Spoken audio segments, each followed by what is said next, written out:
अच्छा भाई, हम लोग एवरीडे मैथ कर रहे थे और एवरीडे मैथ के अंदर मैंने आपको कुछ होमवर्क दिया था। उस होमवर्क में से जो समझ में नहीं आया पहले वो डिस्कस कर लेते हैं। बताइए शेरोज, सबसे पहली चीज जो आपसे नहीं हुई। क्वेश्चन वन का ए भी दिया था। वन का ए देखो, मैंने बॉक्स किया हुआ है one. Okay, question number five का कौन सा पार्ट? फाइव ए का आखिरी पार्ट। तो जैसे वन का आखिरी पार्ट है वैसे ही फाइव ए का आखिरी पार्ट है। खैर मैं डिस्कस कर लेता हूँ। ओके,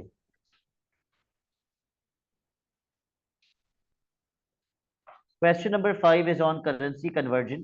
पेपर में बहुत अक्सर पूछा जाता है और बहुत आसान सा कॉन्सेप्ट होता है, सिर्फ क्रॉस मल्टीप्लाई करके आंसर आ जाता है। सबसे पहली कन्वर्जन मुझे लिखवा दीजिए, किसकी दी हुई है?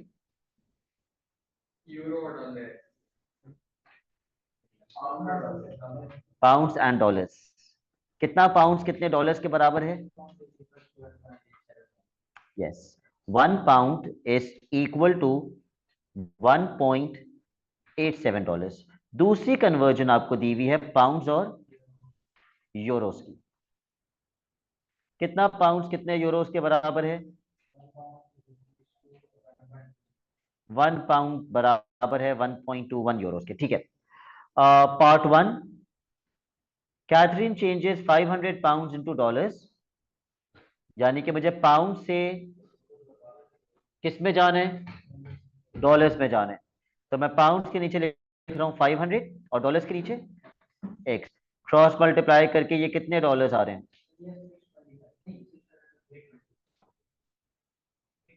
825। ओके, ये भी अलग अलग आ रहे हैं। 935। फाइव का ही ये, आप वन तो नहीं समझ रहे इसको। ओके, ये हो गया हमारा part one. Part two, Esther changes 726 euros into pounds. अब यूरोज से किस में जाना है? पाउंड्स में जाना है। तो 726 यूरोज में कहां लिखूंगा? यूरोज के नीचे। और पाउंड्स के नीचे एक्स। ये क्रॉस मल्टीप्लाई करके कितना आ रहा है? 600। Okay, 600 pounds. पार्ट बी भी करवा देता हूँ, पार्ट थ्री करवा लूँ, ये पार्ट टू हो गया। अब आते हैं पार्ट थ्री पे। पार्ट थ्री में वो कह रहा है रोज चेंजेस $850 इनटू यूरोस। अगर मैं डॉलर के नीचे 850 लिखता हूं और यहां एक्स लिखता हूं तो मैं डॉलर से किस में चला जाऊंगा? पाउंड्स में। द प्रॉब्लम इज डॉलर्स और यूरोस की क्वेश्चन में कोई कन्वर्जन नहीं दी। आपको दिया हुआ है डॉलर से पाउंड्स और आपको दिया हुआ है पाउंड से यूरोस। आपको डॉलर से यूरो की कन्वर्जन नहीं दी थी। तो मैं करूंगा क्या कि मैं डॉलर के नीचे डॉलर लिख के और यहां एक्स लिख के पहले डॉलर से किस में चले जाऊंगा? पाउंड्स में चला जाऊंगा। जब मैं डॉलर से पाउंड्स में चला जाऊंगा तो मैं पाउंड्स के नीचे पाउंड्स लिखकर यूरो के नीचे एक्स लिखूंगा तो मेरा फाइनल आंसर किस में कन्वर्ट हो जाएगा? यूरोस में। ओके, तो सबसे पहले मैं कन्वर्जन लिख रहा हूं पाउंड्स और डॉलर्स की। वो कन्वर्जन क्या दी हुई है मुझे क्वेश्चन में? एक पाउंड बराबर है 1.87 डॉलर्स के। बताइए शेरोस, रोज के पास कितने डॉलर्स हैं? तो मैं डॉलर्स में क्या लिखूं और पाउंड्स में क्रॉस मल्टीप्लाई करके मुझे बताइए कितने पाउंड्स बन गए? डायरेक्ट हर क्वेश्चन में नहीं कर सकते, सिर्फ इसमें कर सकते हैं क्योंकि वन वन आ रहा है। हमेशा वन वन नहीं आता। 454.54 पाउंड। ठीक है, तो यहाँ तो कोई कंफ्यूजन, लेकिन मुझे तो आंसर किस में कन्वर्ट करना है? यूरोस में। यूरोस वाली कन्वर्जन क्वेश्चन में क्या दी हुई है? यही तो दी हुई है यूरो वाली, इसमें कोई यूरो है? क्या है यूरो वाली कन्वर्जन?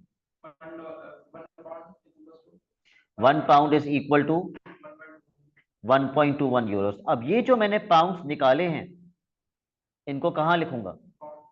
पाउंड्स के नीचे 454.54 और यूरोस के नीचे एक्स। तो निकाल लो कितने यूरोस आ रहे हैं आंसर। सॉरी 549। अगर हम उसको पहले डेसिमल में कन्वर्ट नहीं करते तो डायरेक्टली मल्टीप्लाई करते थे 550 आता है एग्जैक्ट। अगर हम डेसिमल में कन्वर्ट, कैलकुलेटर डेसिमल में नहीं दे रहा क्या आंसर? फ्रैक्शन में दे रहे हैं ना, तो हम डेसिमल में कन्वर्ट करके नहीं करें तो 550 आएगा। अच्छा, और मुझे बताइए डेसिमल में ये मुझे सही आंसर बताया है 454.54, इज दिस करेक्ट? सर अगर इसको राउंड ऑफ करें तो 455 नहीं तब भी सही आएगा, बट मुझे आई वांट टू नो कि ये सही आंसर बताया है या नहीं बताया है। ये वाला आंसर सही बताया है? इसके आगे 5 पॉइंट चलते ही जा रहे हैं। ओके, और ये 4 के बाद क्या था? 5 ओके, तो फिर 4 नहीं लिख सकते ना इसको, इसको 5 लिखना पड़ेगा अगर 4 के बाद 5 था। तो यहाँ भी 5 लिखेंगे। और अब इसको 5 करने से मुझे बताइए आंसर क्या आ रहा है। 454.55 मल्टीप्लाई बाय 1.21, 5। देखो आंसर चेंज हो गया ना, 550.5। कहाँ 2 जीरो हैं? 550 के बाद तो फिर 550 लिखेंगे। और साथ भी यही कह रहा है कि आंसर 550 आना चाहिए। कैसे आ रहा है? नहीं, आपने कोई गलती की है। हाँ तो भी 550 आ जाएगा।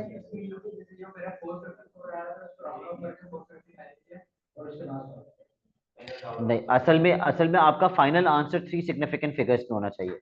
अगर बीच में कोई वर्किंग को आप 3 सिग्निफिकेंट फिगर्स में लिख रहे हैं तो आपका फाइनल आंसर कभी भी 3 सिग्निफिकेंट फिगर्स में एक्यूरेट नहीं आएगा। अगर आपको फाइनल आंसर 3 सिग्निफिकेंट फिगर्स में देना है तो वर्किंग उससे ज्यादा सिग्निफिकेंट फिगर्स में होनी चाहिए। इसीलिए मैंने वर्किंग कितने सिग्निफिकेंट फिगर्स में किए? 5, ताकि मेरा आंसर 3 सिग्निफिकेंट फिगर्स में एक्यूरेट आ जाए। ठीक है, ओके। तो देखो पार्ट 1 डायरेक्टली क्रॉस मल्टीप्लाई था, पार्ट 2 डायरेक्टली क्रॉस मल्टीप्लाई था, लेकिन पार्ट 3 में हमें कितनी दफा क्रॉस मल्टीप्लिकेशन करनी पड़ी? 2 दफा कर सकते हैं। पहले हम डॉलर से किस में गए? पाउंड्स में। फिर हम पाउंड से किस में गए? यूरोस में। ओके, इसके पार्ट बी पे आ जाते हैं। इसके पार्ट बी में भी पता नहीं बच्चों को प्रॉब्लम क्यों हो रही थी, हालांकि ये भी सिंपल क्रॉस मल्टीप्लिकेशन का क्वेश्चन है। माइज आपने होमवर्क किया है? क्यों?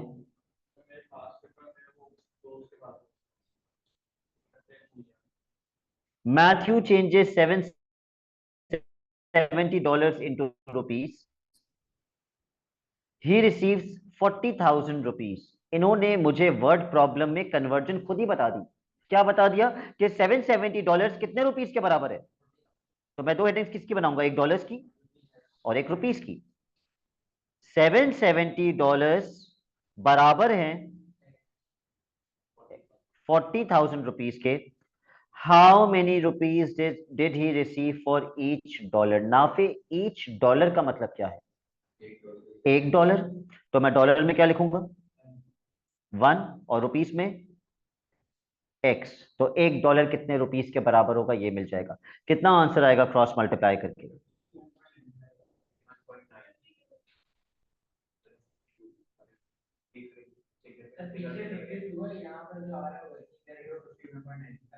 $51.95।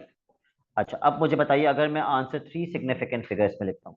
3 सिग्निफिकेंट का मतलब ये पहला, दूसरा, तीसरा, यहां तक। मुझे यहां तक आंसर लिखना है। क्या मैं इसको 9 लिखूंगा या 10 कर दूंगा? क्योंकि अगला डिजिट क्या है। तो जब मैं इसको 10 कर दूंगा तो ये 51 क्या बन जाएगा? तो आंसर 52 आएगा। नहीं, गलत नहीं होगा। गलत नहीं होगा 51 तो। लेकिन हाँ, अगर वो कहता आंसर लिखो correct to the nearest rupees, correct to the nearest rupees, फिर आप डेसिमल में फिर होल नंबर में होना चाहिए। ठीक है, okay. Let's come back to question number 1। Part A हमने कर लिया।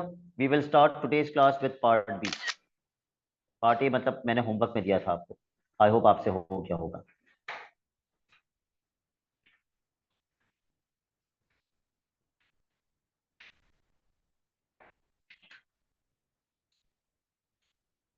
ठीक है, समझने पे ज्यादा फोकस करिएगा और लिखने पे कम फोकस करिएगा।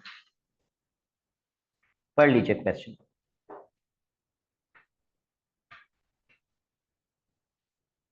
मैंने आपको 3 वर्ड्स बताए थे जो हमेशा 100% के बराबर होते हैं, बताए थे या नहीं बताए थे?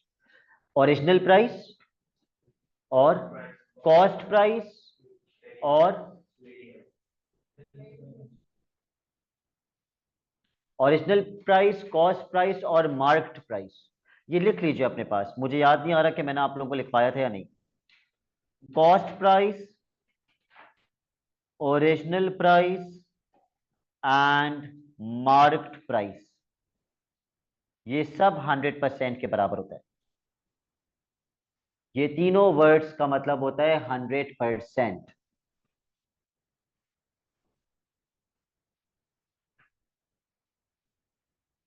ठीक है, अच्छा, ये मैं मिटा रहा हूं। अब आप क्वेश्चन पढ़ लीजिए।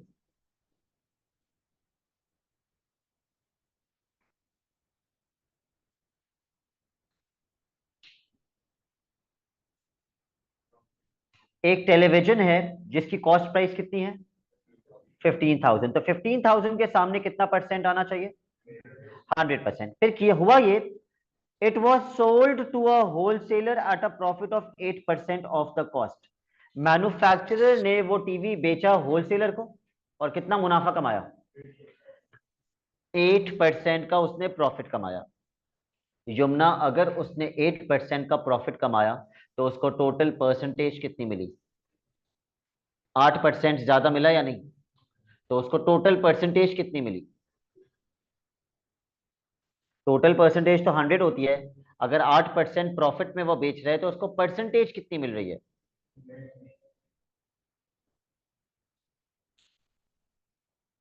अगर मैं कोई चीज 8% प्रॉफिट में बेच रहा हूं तो मुझे 8% ज्यादा मिल रहा है या नहीं? 8% किससे ज्यादा मिल रहा है? 100% से 8% ज्यादा मिल रहा है। तो मुझे कितनी परसेंटेज मिल रही है?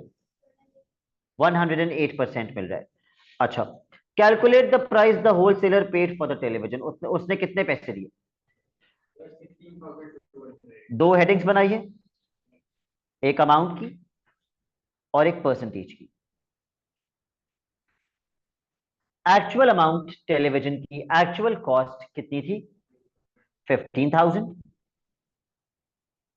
उसके सामने एक्चुअल परसेंटेज आनी चाहिए जो कि कितनी थी? होती है हमेशा 100। अगर होलसेलर, सॉरी, अगर मैन्युफैक्चरर होलसेलर को 8% मुनाफे में बेच रहा है तो इसका मतलब बेचारा होलसेलर कितना परसेंट पे कर रहा है? वो 108% पे कर रहा है, वो ज्यादा पैसे पे कर रहा है, वो ज्यादा परसेंटेज पे कर रहा है, वो 108% पे कर रहा है। तो आंसर 15,000 से ज्यादा ही आना चाहिए। 16,200, $16,200। अब आगे पढ़ लीजिए क्वेश्चन। अब ये हर कोई किसी ना किसी को टेलीविजन बेच रहा होगा। Total answer is 18,895.68. होलसेलर ने किसको बेच दिया टेलीविजन? शॉप को। उसने भी कितना मुनाफा रखा? 8%। तो शॉप वाले ने कितना परसेंट पे किया? 108% पे किया। ठीक है, और फिर वो शॉप वाले ने आगे टेलीविजन किसको चेप दिया? जॉन को। और और शॉप वाले ने भी कितना मुनाफा रखा? 8%। तो जॉन ने कितना परसेंट पे किया? 108। क्या 108? क्या मैं इन दोनों को डायरेक्टली प्लस कर सकता हूं? नहीं, कभी भी नहीं करना, कभी भी परसेंटेजेस डायरेक्टली प्लस नहीं करना, क्योंकि पहले वो अपना मुनाफा हो जाएगा, महंगे पहले वो मुनाफा कमाएगा तो और महंगा हो जाएगा। वो डायरेक्ट परसेंटेजेस, हम पहले कौन सा अमाउंट निकालें जो किसने पे किया? शॉप वाले ने पे किया।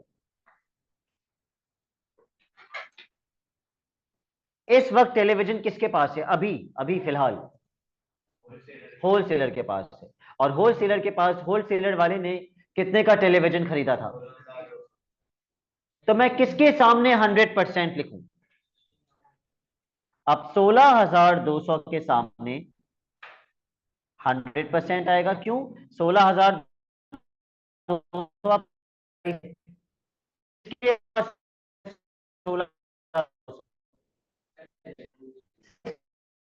16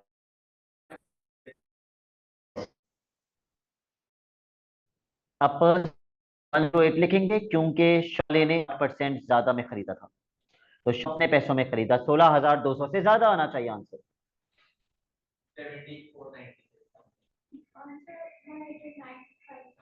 17,496। ओके।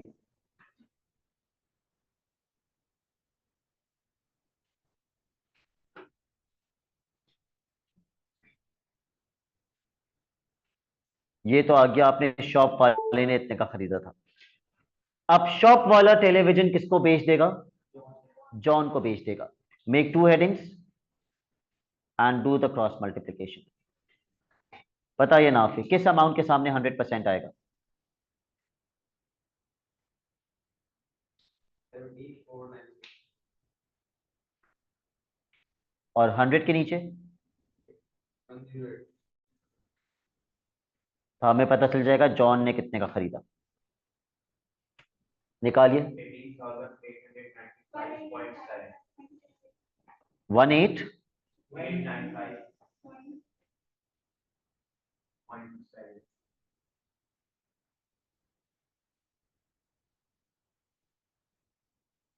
इसका मतलब वो टेलीविजन जो असल में $15,000 का था, कस्टमर तक पहुंचते पहुंचते वो तकरीबन $19,000 का हो गया।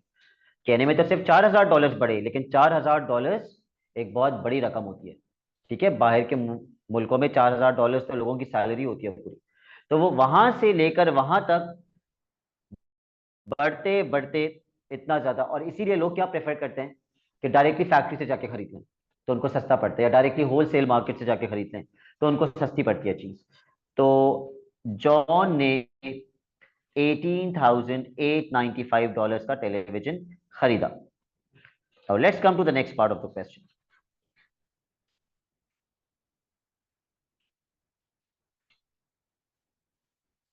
Part 3.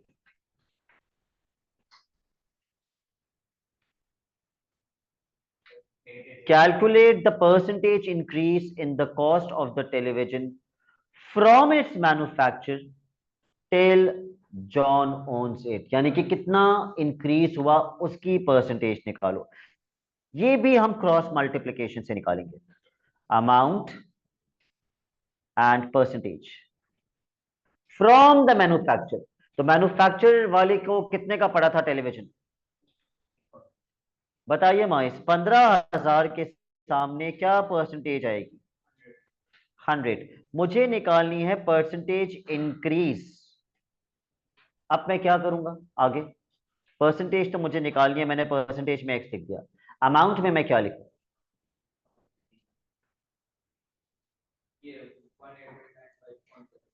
इतना इंक्रीज हुआ है, ये तो इंक्रीज होने के बाद का अमाउंट है। इंक्रीज कितना हुआ है ये आप कैसे निकालेंगे? यस, इन पैसों को ओरिजिनल पैसों में से माइनस करेंगे तो पता चलेगा ना इंक्रीज कितना हुआ है। जो तकरीबन $4,000 में कह रहा था बढ़ गया, वो एग्जैक्टली माइनस करके बताइए कितना $1,000 है। 3895.7, इतना इंक्रीज था। अब क्रॉस मल्टीप्लाई करेंगे तो इंक्रीज की परसेंटेज मिलेगी ना? बताइए।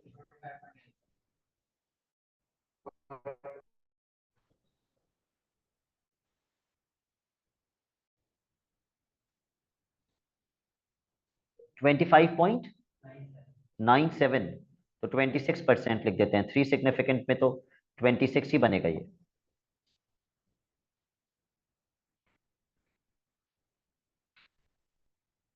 पार्ट सी भी क्रॉस मल्टीप्लिकेशन से होगा। I will give you a minute, please do not announce the answer. इसकी खुद से क्रॉस मल्टीप्लिकेशन बना लीजिए।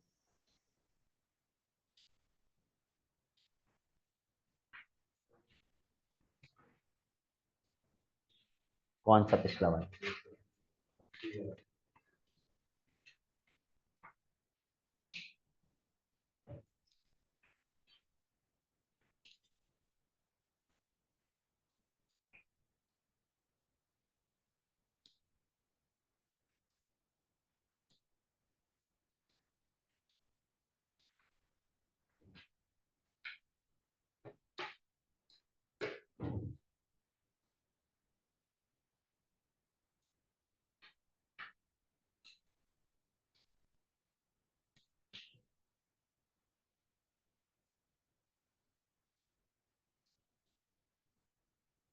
शॉप वाले ने लेस्ली को एक टीवी बेचा।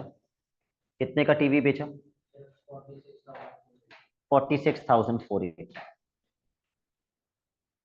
और जब उसने इतने का टीवी बेचा तो उसको मुनाफा हुआ 12% का। जो बच्चे इसके आगे 100 लिख रहे हैं वो बिल्कुल गलत लिख रहे हैं। इस अमाउंट के सामने 100 नहीं आ सकता। उसने जब इतने का बेचा तो उसको 12% का प्रॉफिट हुआ, उसका मतलब उसको 12% ज्यादा मिला या नहीं? तो इसके सामने कितनी परसेंटेज आनी चाहिए? 112। इसके सामने 112% आना चाहिए। What is the question? Shop वाले ने कितने का खरीदा था? तो क्वेश्चन तो आपसे कॉस्ट प्राइस मांग रहे हैं, और कॉस्ट प्राइस के लिए हम कितनी परसेंटेज यूज करते हैं? 100। निकालिए कितना डॉलर आ रहा है। सॉरी, 41,500। तो उसने कम का खरीदा था ना, 41,500 का खरीदा था, और वो बेच कितने का रहा था? 46,480 का। तभी तो उसको प्रॉफिट हो रहा था। कितना परसेंट प्रॉफिट हो रहा था?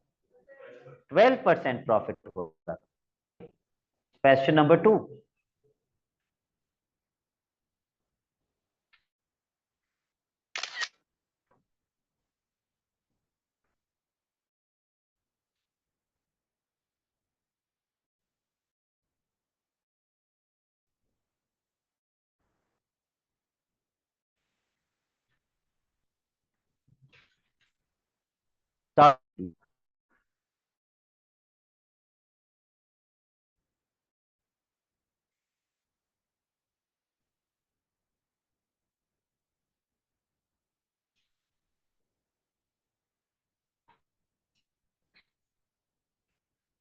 Okay.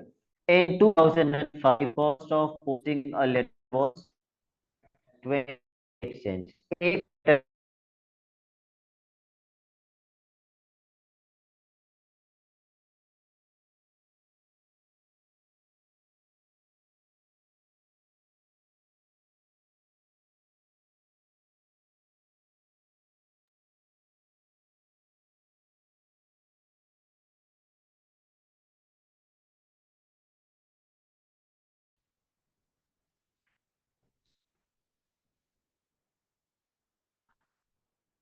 कंपनी ने कितने लेटर्स पोस्ट किए?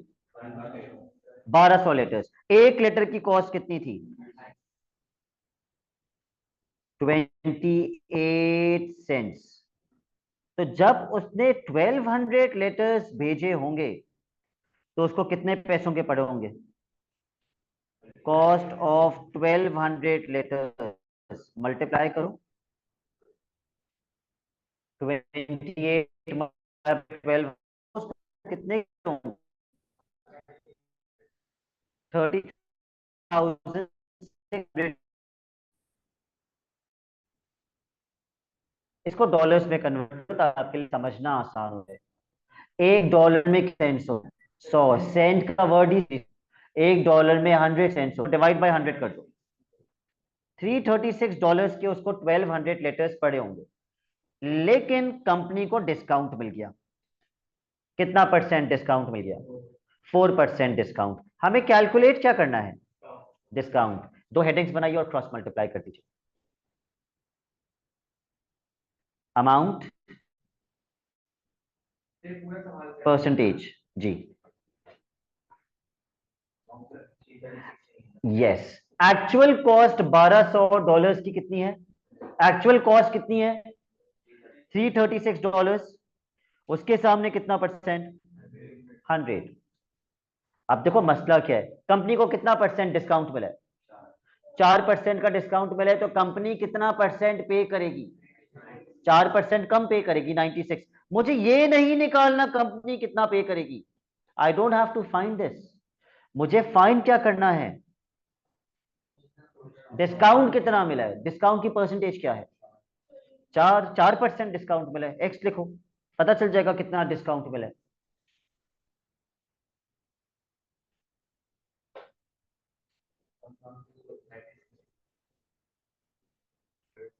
Yes, yes. कितना डॉलर्स? सॉरी, 13.44। इतना डिस्काउंट मिला है। अच्छा, अगर क्वेश्चन मुझसे ये पूछ रहा होता कि कंपनी कितने पैसे देगी, तो आप परसेंटेज में 4 नहीं लिखते, आप परसेंटेज में क्या लिखते? 96। तो हमें ये पता चलता कंपनी कितना पे करेगी, क्योंकि कंपनी 96% पे कर रही है। Okay, part two.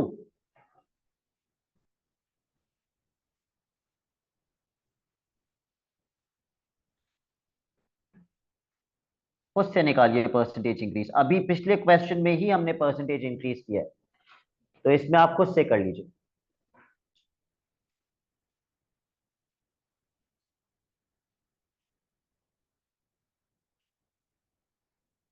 तो परसेंटेज लेटेस्ट परसेंटेज लेटेस्ट क्या कह रहे हो? पार्ट बी में 12 लेटेस्ट। नहीं, पार्ट बी में 1200 लेटर्स का नहीं है। पार्ट बी में बस वो ये कह रहे हैं कि 28 सेंट से बढ़कर कितना हो गया, तो इंक्रीज हुआ या नहीं। तो वो कह रहे हैं इंक्रीज की परसेंटेज बता दो। तो बिलाल, इसमें से ओरिजिनल कॉस्ट कौन सी है? पहली वाली कितनी? 28 के सामने कितना परसेंट? 100%। अगर मुझे परसेंटेज इंक्रीज निकालनी है तो मैं अमाउंट में क्या लिखूं? कितना इंक्रीज हुआ? बच्चे 35 लिख के आ जाते हैं, जो कि गलत है। 35 थोड़ी इंक्रीज।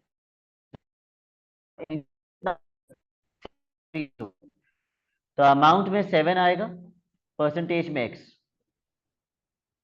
कितना हो रहा है? 25%। 25%। इतना इंक्रीज हुआ है। ठीक है, please do not right 35 over here. 35 increase नहीं हुआ, इंक्रीज 7।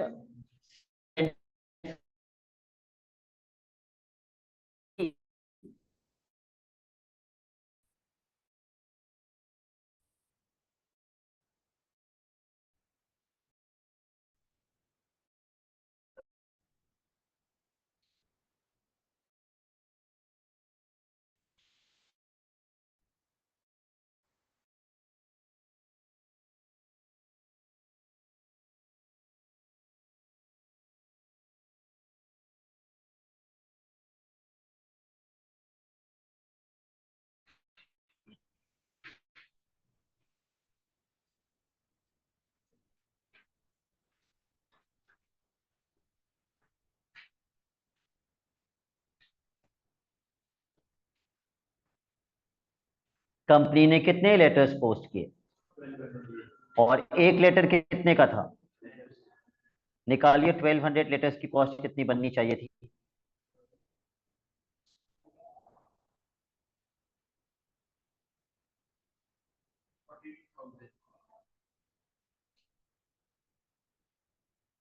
और डॉलर्स में कितना बनेगा?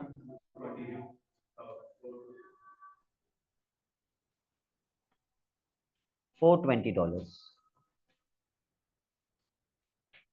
कंपनी को पे करने चाहिए थे शेयर्स 420 डॉलर्स, लेकिन कंपनी पे कितना कर रही है? कितना पे कर रही है? 399। इसका मतलब माइस कंपनी को डिस्काउंट मिला है या नहीं?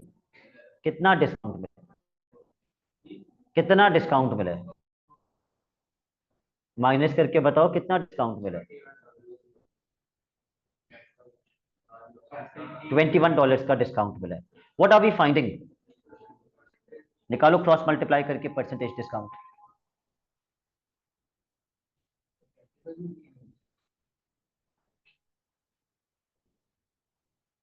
यस।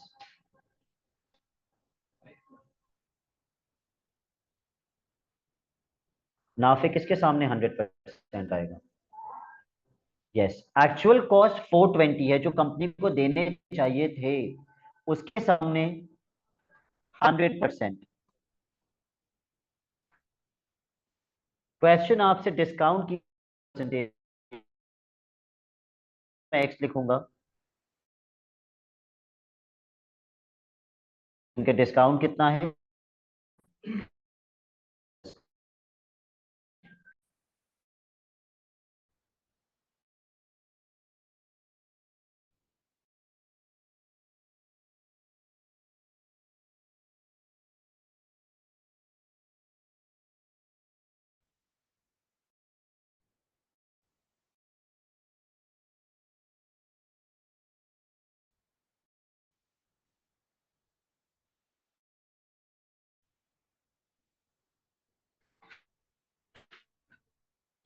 ओके, पार्ट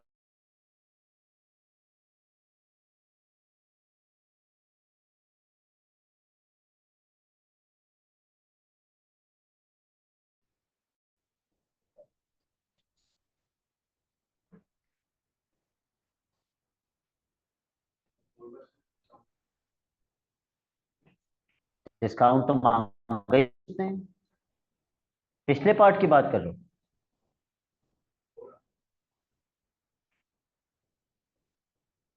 5 आ रहे 4?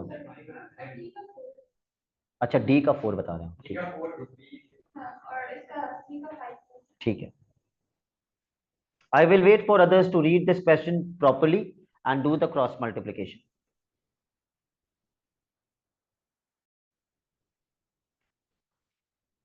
एक चीज मैं बता दूं, जब दो अलग अलग सालों की बात होती है ना, तो 100% हमेशा कौन सा वाला साल होता है? पुराना वाला, पुराना वाला। और पुराने वाले की अमाउंट हमें फाइंड करनी है या दी हुई है? निकालनी है। तो पुराना वाला तो 100% होता है, उसके सामने तो एक्स आएगा क्योंकि वो निकालना है। ये जो $4.60 है, इसके अंदर कितना परसेंट एडेड है? तो -4.60 के सामने क्या परसेंटेज आनी चाहिए? 115, करेक्ट।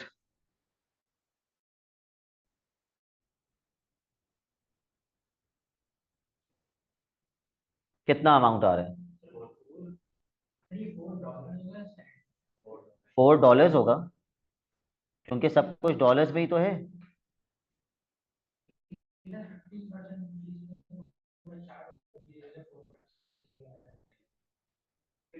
नहीं, एक्चुअली साल का 2005 का $4 था, उसमें परसेंट रिलीज किया, डॉलर बन गया $4.60 पर।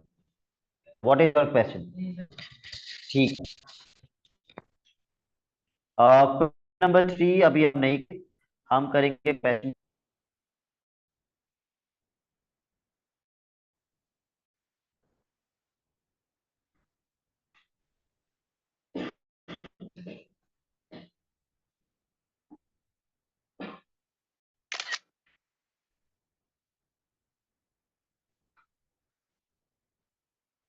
प्लीज पढ़ ली।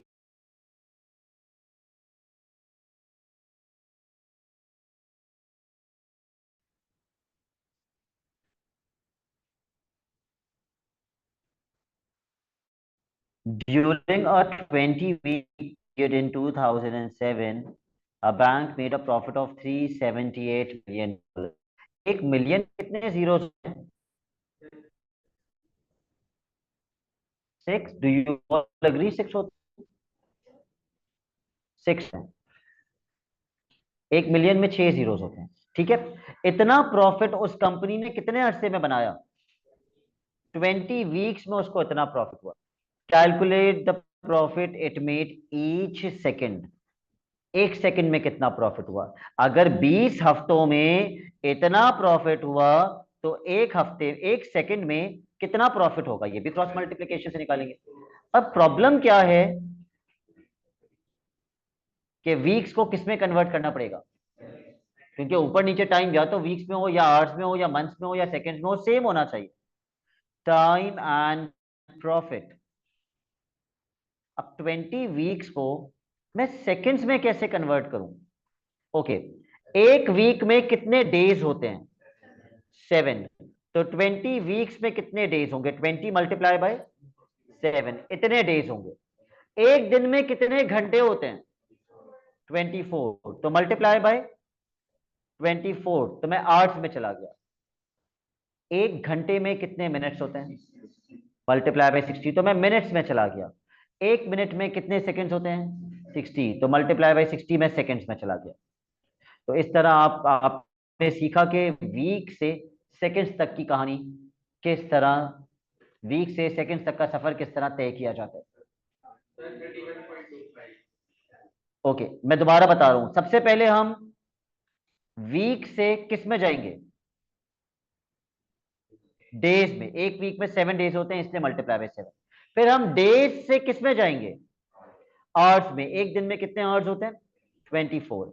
then from hours into minutes, and then from minutes into seconds. What is your answer? 12096 कितने zeros?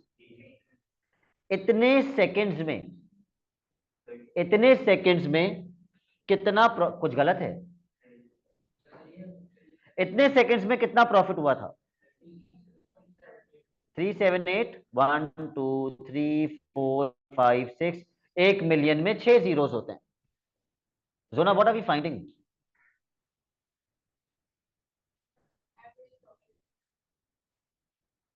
No, what are we finding?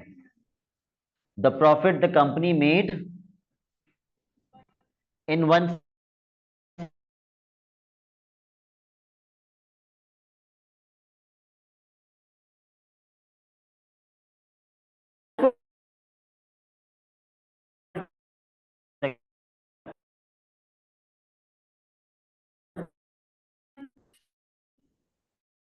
31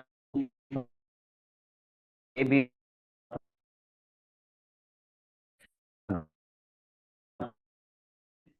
तो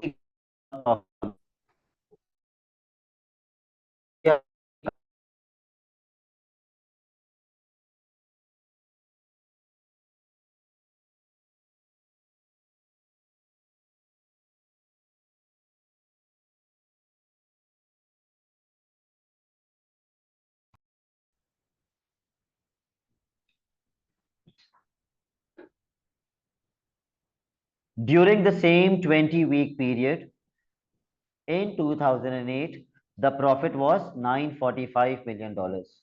2007 में 378 मिलियन, 2008 में 945 मिलियन डॉलर्स. बढ़ा या कम हो गया?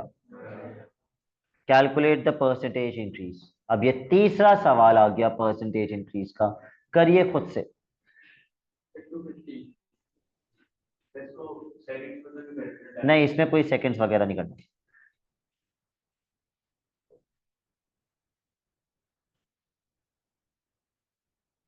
मिकाइल, कौन से प्रॉफिट के सामने आप 100% लिखेंगे, पुराने वाले या नए वाले?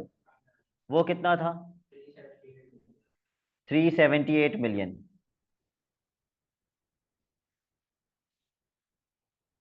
और 378 मिलियन के नीचे आप क्या लिखेंगे? 945 मिलियन. गार्बेज. इतने सवाल करने के बाद मैं नहीं एक्सपेक्ट कर रहा था आप ये गलती करेंगे. आपको निकालना है परसेंटेज इंक्रीज. आपको इंक्रीज की परसेंटेज निकालनी है. पहले माइनस करके देखेंगे इंक्रीज कितना हुआ है.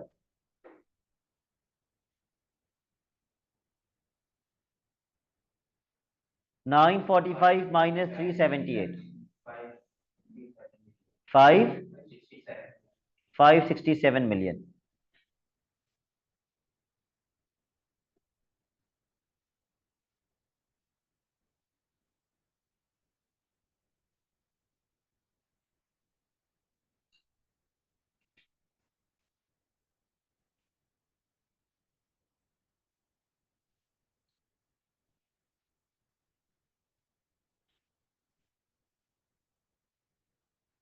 कितना आ रहा है? 150%.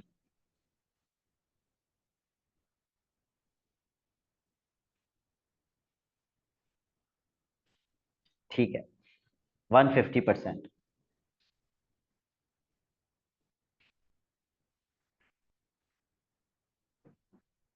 पार्ट 3, ये सबसे आसान पार्ट है इस पूरे क्वेश्चन का.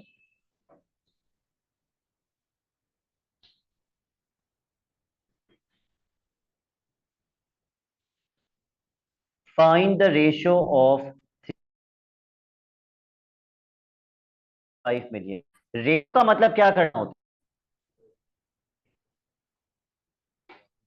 रेशियो मींस क्या करना है? डिवाइड. इसको इससे डिवाइड कर दीजिए और वो भी कैलकुलेट करके देगा. पेपर 2 का क्वेश्चन है. वो रेशियो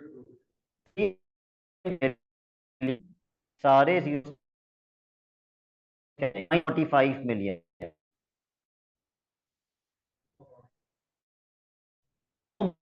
वो 2:5।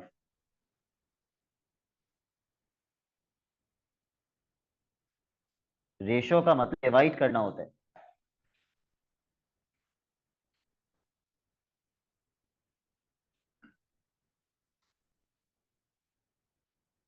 All right, another currency conversion, another currency conversion question.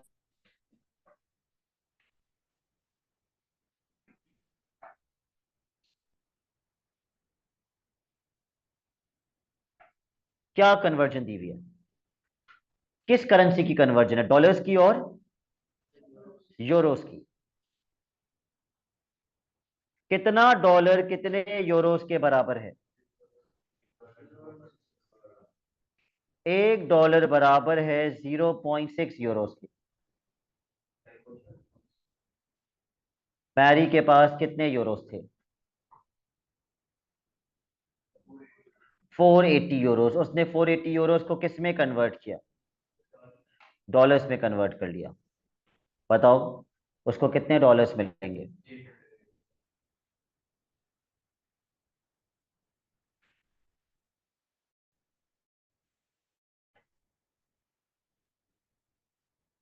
800 आ रहे हैं।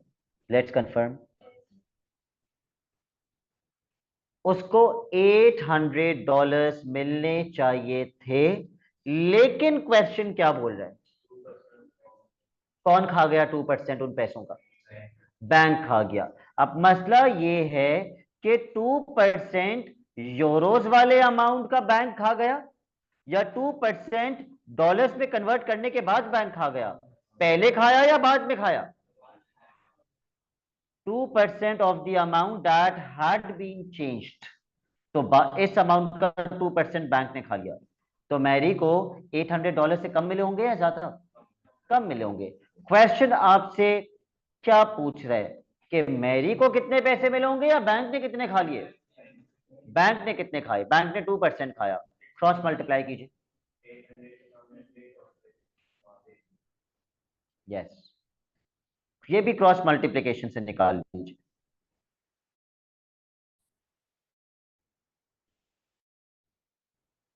जो एक्चुअल पैसे मैरी को मिलने चाहिए थे वो 800 हैं। उसके सामने कितनी परसेंटेज? 100। नाफे कहां क्या लिखूं अब? Very good. बैंक का परसेंटेज 2 है जो बैंक खा रहे हो, और यही निकालने के भाई बैंक कितना खा रहे हैं। तो कितना अमाउंट आ रहा है जो बैंक खा लेगा? $16। ओके, एक छोटा सा क्वेश्चन और हमने करना है।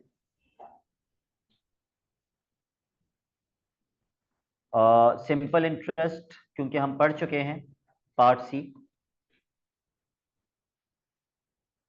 क्वेश्चन नंबर कौन सा ये? 6 का सी। क्वेश्चन नंबर 6 का पार्ट सी।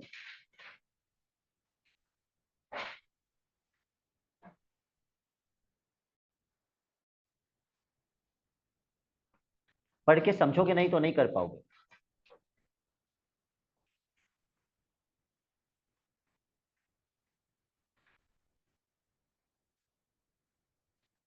जो पैसे बैंक में डिपॉजिट करवाते हैं वो क्या कहलाते हैं? वो प्रिंसिपल अमाउंट कहलाते हैं। ओके, आपको प्रिंसिपल अमाउंट पता है 650। आपको टाइम पता है 5 years। आपको रेट नहीं पता और वही निकालना है। आपको रेट फाइंड करना है। तो अगर आपको प्रिंसिपल पता है, टाइम पता है, रेट निकालना है, तो और क्या पता होना चाहिए था? सिंपल इंटरेस्ट भी पता होना चाहिए तो ही रेट मिलेगा। और सिंपल इंटरेस्ट किसे कहते हैं? किसे कहते हैं इंटरेस्ट? सूद, एक्स्ट्रा पैसे। क्या क्वेश्चन ने नहीं बताया हुआ एक्स्ट्रा पैसे कितने मिलेंगे? कहां बताया हुआ है? यस, उसने $650 रखवाए 5 सालों के लिए, बैंक ने इतने कर दिए। तो एक्स्ट्रा पैसे जो होंगे इसको इससे माइनस करके हमें पता चलेगा सिंपल इंटरेस्ट कितना दे रहा है बैंक, सूद कितना दे रहा है। माइनस करके बताओ कितना बन रहा है? 113.75। ये रहा सूद, 113.75। कहा what is the principal? 650 rate को आर ही रहने देते हैं. What is the time? 5 years upon 100.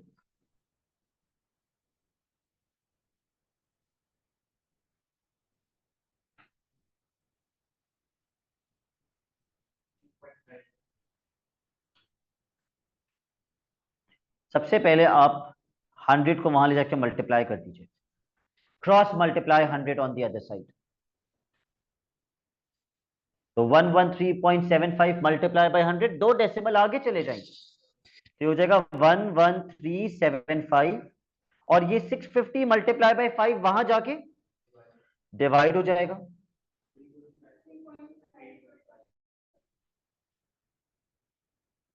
तो रेट आ जाएगा 3.5%.